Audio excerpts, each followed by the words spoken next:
चंगी तरह याद कर लिया होवेगा ना कि मैं की हाँ, तुसी मेरे ते की कर सकदे हो ते मेरी वरतों कित्थे कित्थे कीती जांदी है। भुल गए? चलो कोई ना, मैं दोबारा याद दिवा लेना हाँ। कंप्यूटर एक इलेक्ट्रॉनिक मशीन है। यह यूजर तो डाटा ते हिदायतां प्राप्त करके उस ऊपर प्रोसेसिंग करता है ਅਤੇ ਪ੍ਰੋਸੈਸਿੰਗ ਤੋਂ ਬਾਅਦ ਸਾਨੂੰ ਨਤੀਜਾ ਦਿੰਦਾ ਹੈ। ਡਾਟਾ ਅਤੇ ਹਦਾਇਤਾਂ ਦੇਣ ਦੀ ਪ੍ਰਕਿਰਿਆ ਨੂੰ ਇਨਪੁਟ ਕਿਹਾ ਜਾਂਦਾ ਹੈ ਅਤੇ ਜੋ ਨਤੀਜਾ ਸਾਨੂੰ ਪ੍ਰਾਪਤ ਹੁੰਦਾ ਹੈ ਉਸ ਨੂੰ ਆਉਟਪੁੱਟ ਕਿਹਾ ਜਾਂਦਾ ਹੈ। ਹਾਂ, electronic user data input processing output ਇਹ ਕੀ ਹੁੰਦਾ ਹੈ? ਇਹੀ ਸੋਚ ਰਹੇ ਹੋ ਨਾ? आओ दसदा हाँ। कंप्यूटर नूं इलैक्ट्रॉनिक मशीन इसलिए कहा जाता है क्योंकि वह बिजली नाल चलता है। यूजर वो व्यक्ति हुंदा है जो कंप्यूटर ते काम करता है। जिवें जेकर तुसी कंप्यूटर ते काम करदे हो तां तुसी यूजर हो। डाटा वो हुंदा है जो कुछ भी तुसी कंप्यूटर विच इनपुट यंत्रां दी मदद नाल पांदे हो उस नूं डाटा कहा जाता है।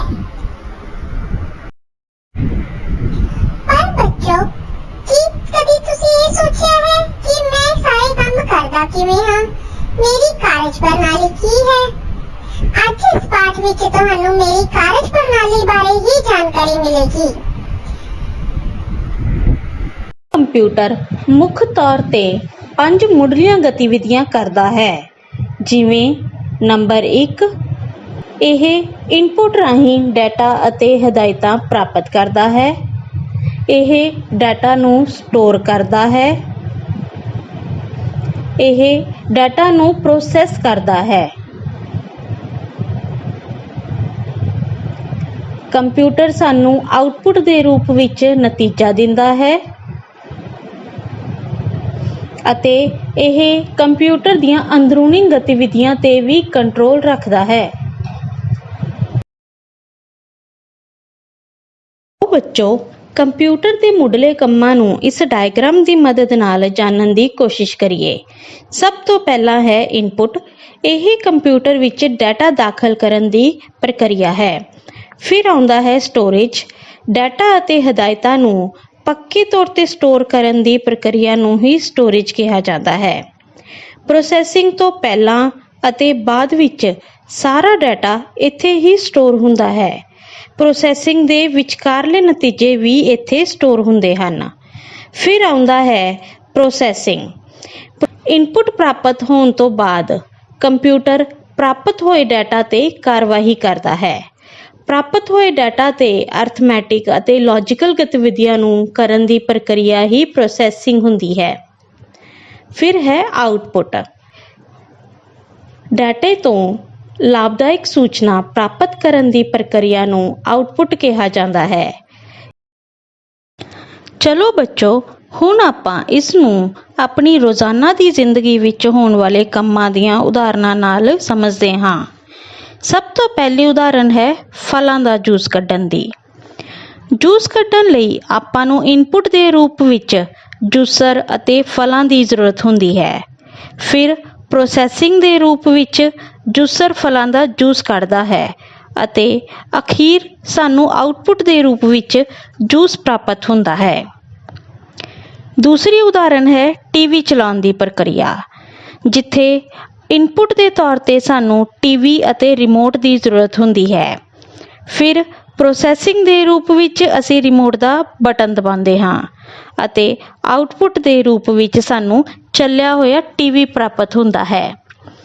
तीसरी उदाहरण है तुहाडी पेंसिल शार्प करन दी प्रक्रिया, जिथे इनपुट दे तौर ते तुहानू एक शार्पनर अते एक पेंसिल दी लोड़ हुंदी है अते फिर प्रोसैसिंग दे रूप विच तुसी पेंसिल नूं शार्पनर विच पा के उस नूं शार्प करदे हो अते अखीर आउटपुट दे रूप विच तुहानू एक शार्प कीती हुई पेंसिल प्राप्त हुंदी है। बच्चों, अगे है CPU दा ब्लॉक डायग्राम।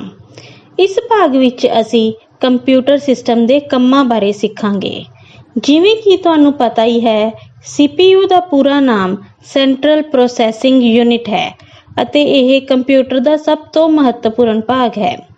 ਇਸ ਬਲਾਕ ਡਾਇਗਰਾਮ ਵਿੱਚ ਜਿਵੇਂ ਤੁਸੀਂ ਦੇਖ ਰਹੇ ਹੋ, ਇਨਪੁਟ ਯੂਨਿਟ ਵਿੱਚ ਇਨਪੁਟ ਦਿੱਤੀ ਜਾਂਦੀ ਹੈ ਅਤੇ ਆਉਟਪੁੱਟ ਯੂਨਿਟ ਤੋਂ ਸਾਨੂੰ ਆਉਟਪੁੱਟ ਪ੍ਰਾਪਤ ਹੁੰਦੀ ਹੈ ਅਤੇ ਜੋ ਵਿਚਕਾਰ ਤੁਹਾਨੂੰ ਇੱਕ ਬਾਕਸ ਦਿਖਾਈ ਦੇ ਰਿਹਾ ਹੈ ਉਹ ਹੈ CPU, ਜਿੱਥੇ ਪ੍ਰੋਸੈਸਿੰਗ ਦਾ ਸਾਰਾ ਕੰਮ ਹੁੰਦਾ ਹੈ। ਹੁਣ ਆਪਾਂ CPU ਦੇ ਵੱਖ-ਵੱਖ ਹਿੱਸਿਆਂ ਬਾਰੇ ਹੀ ਪੜਾਂਗੇ।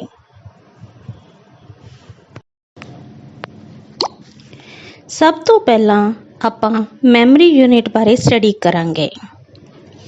ਮੈਮਰੀ ਯੂਨਿਟ ਕੰਪਿਊਟਰ ਸਿਸਟਮ ਦਾ ਉਹ ਭਾਗ ਹੈ ਜਿੱਥੇ ਪ੍ਰੋਸੈਸਿੰਗ ਲਈ ਡਾਟਾ ਅਤੇ ਹਿਦਾਇਤਾਂ ਨੂੰ ਰੱਖਿਆ ਜਾਂਦਾ ਹੈ। ਇਸ ਦਾ ਡਾਇਰੈਕਟ ਸੰਬੰਧ CPU ਨਾਲ ਹੁੰਦਾ ਹੈ, ਪਰ ਫਿਰ ਵੀ ਇਹ ਉਸ ਤੋਂ ਅਲੱਗ ਹੈ। ਅਸੀਂ ਕੰਪਿਊਟਰ ਸਿਸਟਮ ਵਿੱਚ ਜੋ ਵੀ ਸੌਫਟਵੇਅਰ ਲੋਡ ਕਰਦੇ ਹਾਂ, ਪਹਿਲਾਂ ਉਹ ਮੁੱਖ ਮੈਮਰੀ ਵਿੱਚ ਹੀ ਸਟੋਰ ਹੁੰਦਾ ਹੈ। ਕੰਪਿਊਟਰ ਦੀ ਮੈਮਰੀ ਨੂੰ ਦੋ ਭਾਗਾਂ ਵਿੱਚ ਵੰਡਿਆ ਜਾਂਦਾ ਹੈ। ਪਹਿਲੀ ਪ੍ਰਾਇਮਰੀ ਮੈਮਰੀ, ਦੂਸਰੀ ਸੈਕੰਡਰੀ ਮੈਮਰੀ। ਪ੍ਰਾਇਮਰੀ ਮੈਮਰੀ ਨੂੰ ਮੁੱਖ ਮੈਮਰੀ ਵੀ ਕਿਹਾ ਜਾਂਦਾ ਹੈ। ਇਹ CPU ਨਾਲ ਸਿੱਧੇ ਤੌਰ ਤੇ ਜੁੜੀ ਹੁੰਦੀ ਹੈ। CPU ਨੂੰ ਜਦੋਂ ਵੀ ਕਿਸੇ ਹਿਦਾਇਤ ਨੂੰ ਲਾਗੂ ਕਰਨਾ ਹੁੰਦਾ ਹੈ ਤਾਂ ਉਹ ਪਹਿਲਾਂ ਇਸ ਮੈਮਰੀ ਵਿੱਚ ਸਟੋਰ ਹਿਦਾਇਤ ਨੂੰ ਪੜ੍ਹਦਾ ਹੈ, ਫਿਰ ਲਾਗੂ ਕਰਦਾ ਹੈ। ਪ੍ਰਾਇਮਰੀ ਮੈਮਰੀ ਦੋ ਤਰ੍ਹਾਂ ਦੀ ਹੁੰਦੀ ਹੈ, RAM ਮਤਲਬ ਰੈਂਡਮ ਐਕਸੈਸ ਮੈਮਰੀ ਅਤੇ ROM ਮਤਲਬ ਰੀਡ ਓਨਲੀ ਮੈਮਰੀ। ਪਹਿਲੀ ਹੈ RAM। RAM ਦੀ ਵਰਤੋਂ ਕੰਪਿਊਟਰ ਰਾਹੀਂ ਡਾਟਾ ਨੂੰ ਆਰਜੀ ਤੌਰ ਤੇ ਸਟੋਰ ਕਰਨ ਲਈ ਕੀਤੀ ਜਾਂਦੀ ਹੈ। ਜਿਵੇਂ ਹੀ ਕੰਪਿਊਟਰ ਸਿਸਟਮ ਨੂੰ ਸਵਿਚ ਆਫ ਕੀਤਾ ਜਾਂਦਾ ਹੈ ਜਾਂ ਅਚਾਨਕ ਲਾਈਟ ਜਾਣ ਦੀ ਹਾਲਤ ਵਿੱਚ RAM ਵਿੱਚ ਪਿਆ ਸਾਰਾ ਡਾਟਾ ਨਸ਼ਟ ਹੋ ਜਾਂਦਾ ਹੈ।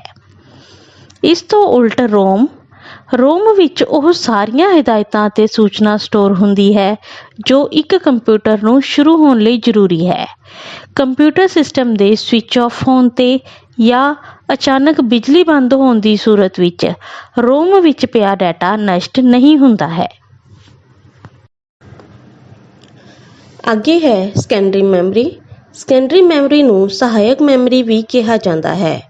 ਇਸ ਵਿੱਚ ਉਹ ਸਾਰਾ ਡਾਟਾ ਸਟੋਰ ਹੁੰਦਾ ਹੈ ਜੋ ਮੌਜੂਦਾ ਸਮੇਂ ਵਿੱਚ ਕੰਪਿਊਟਰ ਦੀ ਮੁੱਢਲੀ ਸਟੋਰੇਜ ਜਾਂ ਮੇਨ ਮੈਮਰੀ ਵਿੱਚ ਨਹੀਂ ਹੁੰਦਾ। ਇਹ ਕੰਪਿਊਟਰ ਸਿਸਟਮ ਦੀ ਅਜਿਹੀ ਮੈਮਰੀ ਹੈ ਜਿਸ ਦਾ CPU ਨਾਲ ਸਿੱਧਾ ਸੰਪਰਕ ਨਹੀਂ ਹੁੰਦਾ। ਇਸ ਦੀ ਵਰਤੋਂ ਡਾਟਾ ਨੂੰ ਲੰਬੇ ਸਮੇਂ ਤੱਕ ਸਟੋਰ ਕਰਨ ਲਈ ਕੀਤੀ ਜਾਂਦੀ ਹੈ ਅਤੇ ਬਿਜਲੀ ਜਾਣ ਤੇ ਇਸ ਵਿੱਚ ਪਿਆ ਡਾਟਾ ਨਸ਼ਟ ਨਹੀਂ ਹੁੰਦਾ ਹੈ। ਬੱਚੋ, ਅੱਗੇ ਹੈ ਕੰਟਰੋਲ ਯੂਨਿਟ।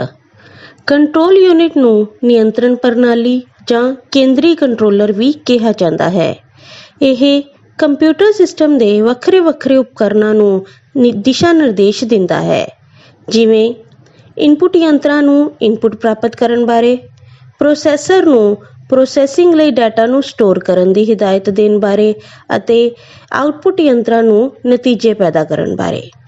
ਇਹ ਮੁੱਖ ਤੌਰ ਤੇ 3 ਕੰਮ ਕਰਦਾ ਹੈ: ਹਿਦਾਇਤਾਂ ਲਈ ਕੋਡ ਨੂੰ ਪੜ੍ਹਨਾ, ਦਿੱਤੇ ਗਏ ਕੋਡ ਨੂੰ ਹਿਦਾਇਤਾਂ ਦੇਣ ਲਈ ਅਨੁਵਾਦ ਕਰਨਾ ਅਤੇ ALU ਨੂੰ ਜ਼ਰੂਰੀ ਡਾਟਾ ਮੁਹੱਈਆ ਕਰਵਾਉਣਾ। Arithmetic logic unit. ਇਹ ਯੂਨਿਟ ਅੰਕਗਣਿਤ ਅਤੇ ਲੌਜੀਕਲ ਕੰਮ ਕਰਦਾ ਹੈ। ALU ਨੂੰ ਕੰਪਿਊਟਰ ਸਿਸਟਮ ਦੇ ਸੈਂਟਰਲ ਪ੍ਰੋਸੈਸਿੰਗ ਯੂਨਿਟ ਦਾ ਬਿਲਡਿੰਗ ਬਲਾਕ ਵੀ ਕਿਹਾ ਜਾਂਦਾ ਹੈ, ਕਿਉਂਕਿ ਇਸ ਬਲਾਕ ਵਿੱਚ ਹਿਦਾਇਤਾਂ ਦਾ ਪਾਲਣ ਹੁੰਦਾ ਹੈ। ALU ਜੋੜ, ਘਟਾ, ਗੁਣਾ, ਭਾਗ ਵਰਗੇ ਅਰਥਮੈਟਿਕ ਫੰਕਸ਼ਨ ਅਤੇ ਲੌਜੀਕਲ ਫੰਕਸ਼ਨ ਜਿਵੇਂ ਕੁਝ ਨੰਬਰਾਂ ਵਿੱਚੋਂ ਛੋਟਾ ਨੰਬਰ ਪਤਾ ਕਰਨਾ ਜਾਂ ਕੁਝ ਨੰਬਰਾਂ ਵਿੱਚੋਂ ਵੱਡਾ ਨੰਬਰ ਪਤਾ ਕਰਨਾ ਜਾਂ ਕਿਸੇ ਨੰਬਰ ਦੇ ਬਰਾਬਰ ਵਾਲਾ ਨੰਬਰ ਪਤਾ ਕਰਨ ਵਰਗੇ ਕੰਮ ਕਰਦਾ ਹੈ। ਬੱਚੋ, ਹੁਣ ਆਪਾਂ ਕੰਪਿਊਟਰ ਦੀਆਂ ਵੱਖ-ਵੱਖ ਕਿਸਮਾਂ ਬਾਰੇ ਸਟੱਡੀ ਕਰਾਂਗੇ। ਕੰਪਿਊਟਰ ਨੂੰ ਉਸ ਦੀ ਰਫ਼ਤਾਰ ਅਤੇ ਸਾਈਜ਼ ਦੇ ਆਧਾਰ ਤੇ 4 ਭਾਗਾਂ ਵਿੱਚ ਵੰਡਿਆ ਜਾਂਦਾ ਹੈ: ਮਾਈਕਰੋ ਜਾਂ personal computer, mini computer, mainframe computer ਤੇ ਸੁਪਰ ਕੰਪਿਊਟਰ। ਸਭ ਤੋਂ ਪਹਿਲਾ ਹੈ ਮਾਈਕਰੋ ਕੰਪਿਊਟਰ। ਮਾਈਕਰੋ ਕੰਪਿਊਟਰ ਸਾਡੇ ਰਾਹੀਂ ਵਰਤਿਆ ਜਾਣ ਵਾਲਾ ਸਭ ਤੋਂ ਆਮ ਕਿਸਮ ਦਾ ਕੰਪਿਊਟਰ ਹੈ। ਇਹ ਕੰਪਿਊਟਰ ਕਿਸੇ ਵੀ ਵਰਕਪਲੇਸ, ਸਕੂਲ, ਘਰ ਜਾਂ ਫਿਰ ਦੁਕਾਨਾਂ ਉੱਤੇ ਵਰਤਿਆ ਜਾਂਦਾ ਹੈ। ਇਸ ਤਰ੍ਹਾਂ ਦੇ ਕੰਪਿਊਟਰਸ ਵਿੱਚ ਅੱਗੇ ਜੋ ਕੰਪਿਊਟਰ ਸ਼ਾਮਿਲ ਹੁੰਦੇ ਹਨ ਉਹ ਹੈ ਲੈਪਟਾਪ। ਲੈਪਟਾਪ ਇੱਕ ਪੋਰਟੇਬਲ ਪਰਸਨਲ ਕੰਪਿਊਟਰ ਹੁੰਦਾ ਹੈ। ਇਹ ਵਜ਼ਨ ਵਿੱਚ ਹਲਕਾ ਤੇ ਆਕਾਰ ਵਿੱਚ ਛੋਟਾ ਹੁੰਦਾ ਹੈ। ਇਸ ਨੂੰ ਇੱਕ ਵਿਅਕਤੀ ਆਸਾਨੀ ਨਾਲ ਆਪਣੀ ਗੋਦ ਵਿੱਚ ਰੱਖ ਕੇ ਵੀ ਚਲਾ ਸਕਦਾ ਹੈ। ਲੈਪਟਾਪ ਦੀ ਆਪਣੀ ਬੈਟਰੀ ਹੁੰਦੀ ਹੈ ਜੋ ਕਿ ਜ਼ਰੂਰਤ ਪੈਣ ਤੇ ਚਾਰਜ ਵੀ ਕੀਤੀ ਜਾ ਸਕਦੀ ਹੈ ਤੇ ਇਹ ਇੰਨਾ ਛੋਟਾ ਹੁੰਦਾ ਹੈ ਕਿ ਕੋਈ ਵੀ ਵਿਅਕਤੀ ਇਸ ਨੂੰ ਆਸਾਨੀ ਨਾਲ ਸਫ਼ਰ ਦੌਰਾਨ ਆਪਣੇ ਨਾਲ ਲੈ ਕੇ ਜਾ ਸਕਦਾ ਹੈ। ਦੂਸਰਾ ਹੈ ਨੋਟਬੁੱਕ। ਇਹ ਇੱਕ ਪੋਰਟੇਬਲ ਕੰਪਿਊਟਰ ਹੁੰਦਾ ਹੈ ਪਰ ਆਕਾਰ ਵਿੱਚ ਇਹ ਲੈਪਟਾਪ ਤੋਂ ਵੀ ਛੋਟਾ ਹੁੰਦਾ ਹੈ। ਲੈਪਟਾਪ ਦੀ ਤਰ੍ਹਾਂ ਇਹ ਵਜ਼ਨ ਵਿੱਚ ਬਹੁਤ ਹੀ ਹਲਕਾ ਹੁੰਦਾ ਹੈ।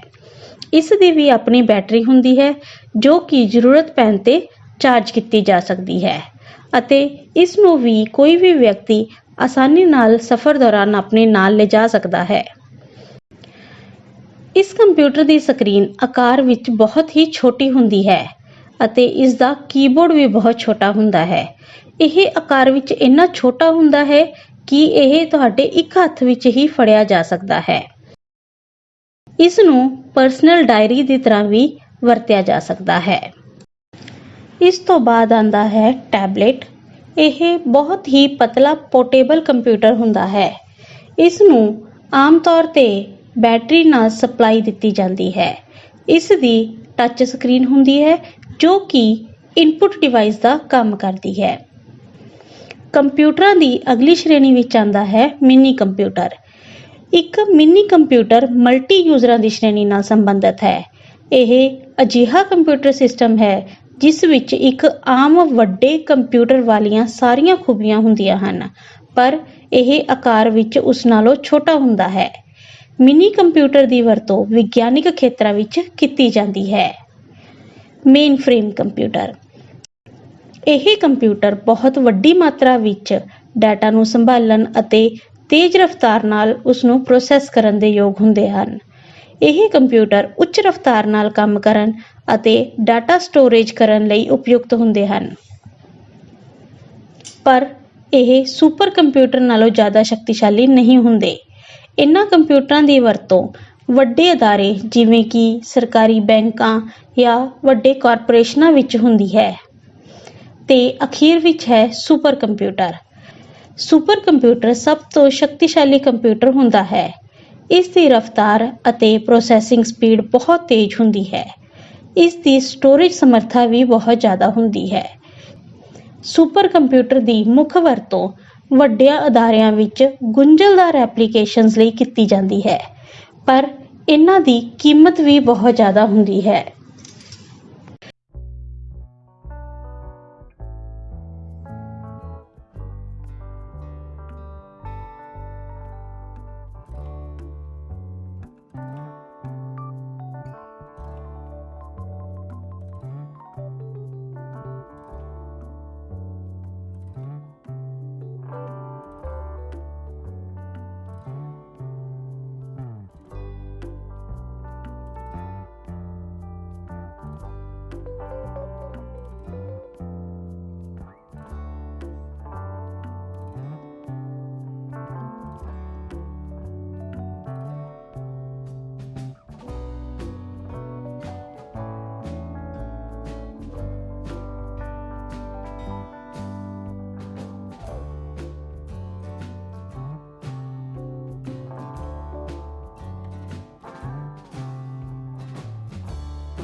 ਬੱਚੋ, ਉਮੀਦ ਹੈ ਇਸ ਵੀਡੀਓ ਵਿੱਚ ਤੁਹਾਨੂੰ ਕੰਪਿਊਟਰ ਦੀ ਕਾਰਜ ਪ੍ਰਣਾਲੀ ਬਾਰੇ ਸਭ ਕੁਝ ਪਤਾ ਚੱਲ ਗਿਆ ਹੋਵੇਗਾ।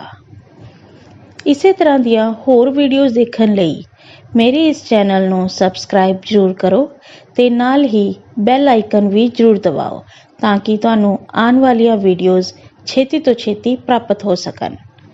ਮਿਲਦੇ ਹਾਂ ਅਗਲੇ ਵੀਡੀਓ ਵਿੱਚ।